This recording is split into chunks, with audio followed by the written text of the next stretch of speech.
It's a sign of stiffness. So what you're feeling is the joint is not getting enough lubrication. So it restricts the joint. The joint is being holding on to a position for X amount of time. Therefore, the joint feels very stiff. Just by cracking this will not address the tendon problem or the muscular problem.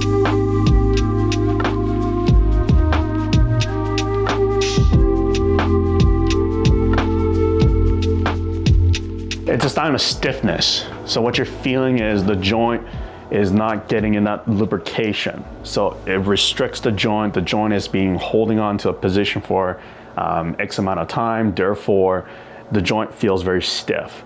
And when you move, you can also cause that crack. So for example, like how I just demonstrated how I can crack my knuckle very easily because there was a stiffness there.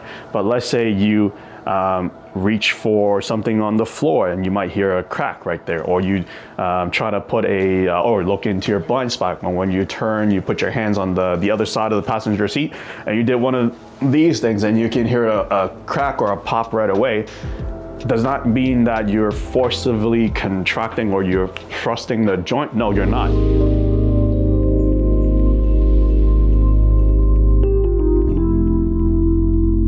If you have nothing wrong in your bone, no arthritis, there's no, depending on the type of impingement, depending on the type of the bone condition you may or may not have, then it's okay.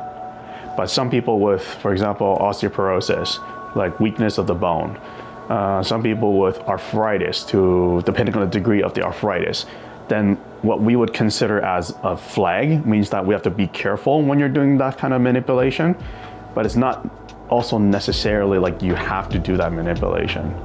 But there is nothing wrong in that specifically.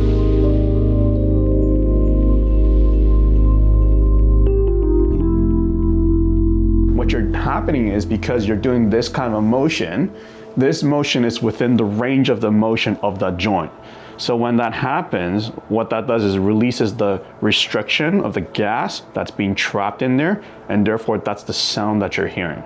So it's unlike a chiropractic manipulation where you forcefully crack the bone per se, not lack of terminology, but using that type of technique to adjust the bone to release the gas is very different than for yourself to do that range of motion and to have the same effect.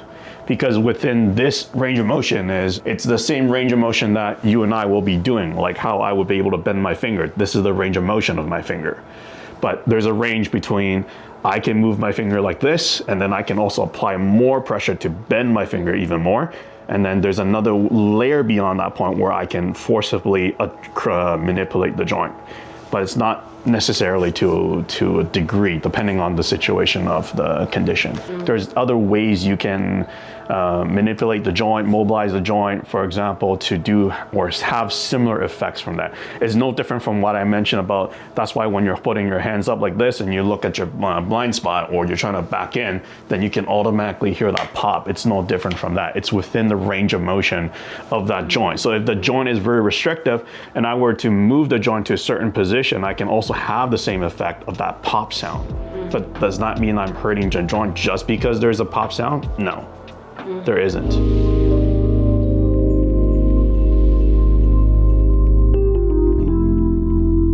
That's because of the joint is being restrictive, like the position is off, the position is not in the correct placement, and that's what's creating that gas bubble more. So therefore, when they unrestrict themselves, and then that's when you hear the pop.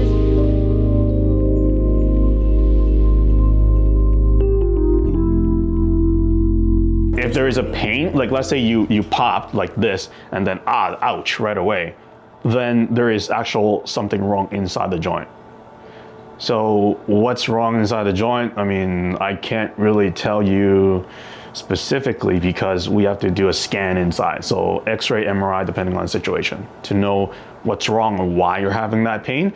It could be a sign of either bone spur, arthritis. That could be the two main signs, but there's no limitation based on that. Again, depends on what the report says from the imaging.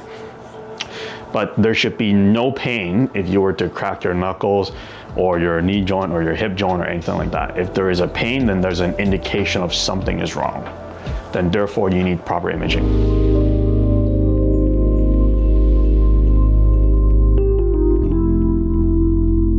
When you crack a joint, just for an example, like how I would be able to crack my knuckles like this, for example, or this, or this, or this, or for example, I can crack a lot of my knuckles actually. But whether you crack your knuckles or not, or your back, or your neck, or any part of your body, physiologically speaking, it is relieving pain. Now, that's if the pain is caused by that pressure.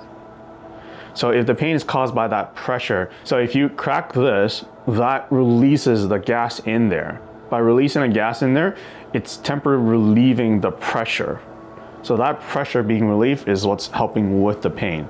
But that's just simplifying it. But there's definitely a lot more mechanical things happening, like gas being released, your hormones being released, the pressure, the sensitivity gets loosened, the joint is not restrictive, the flow of the fluid gets better. So there's a lot more mechanical things happening in there, but I'm just using this very simple term to explain it. So once you do that, that will help with that pain, but that's if that is the cause. However, that's still not addressing the source of the problem. Because if you crack the knuckle, for example, and I have a pain here, this will relieve my joint a little bit. I can move a little bit more better, and there's less pain now, I can move it.